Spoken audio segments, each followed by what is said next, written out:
But before we get to them, do you know what, Philip? No, what, Dwayne? We need to jump down the rabbit hole. Let's go.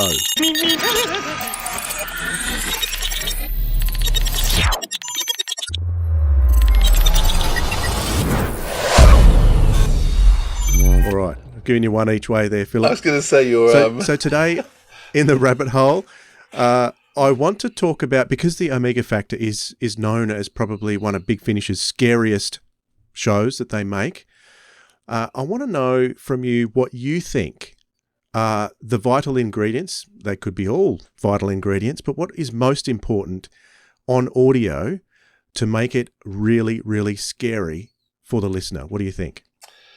I think it's two things. It's silence and it's noise, which seem kind of contradictory. I think for audio, you just need the right sort of pacing. So different things create fear. So certainly the right setup. So you need a good setup. You need to feel the mood, but then the mood gets really emphasized well by good sound design and good music. Not necessarily tune for music, but certainly ambient music. But the more the sound design can create a setting, the more the fear can grow.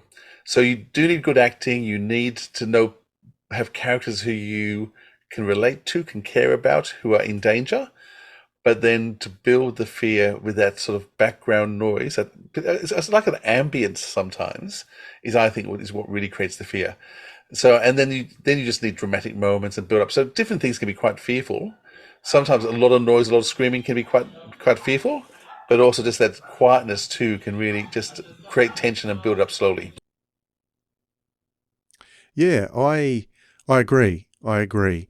There are certain elements that I find on audio extremely scary, but depending on how I'm listening to it as well. For instance, if I'm listening to, I find these days I much prefer listening to audio with headphones because I get far less distractions. So if I'm listening in the car, I notice these days that I miss a lot of things. So if I re-listen to something, I go, oh, I didn't hear that when I was listening to it in the car. Now, I think a good example, if you haven't heard the Omega Factor, but you are a Big Finish listener, a good example of a really good use of sound design to scare in Doctor Who, particularly the Doctor Who range. One story that always stands out to me is Scherzo. There is only the two actors in that story, and so the sound design has to carry that whole story.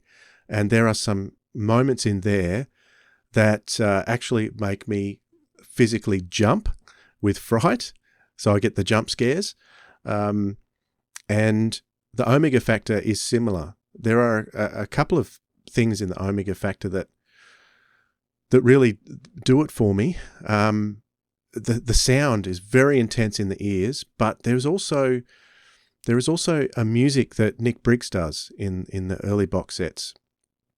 Because I don't think is he doing the music on the one that's coming up? I can't remember, but he does a music that's it's different to anything else he does.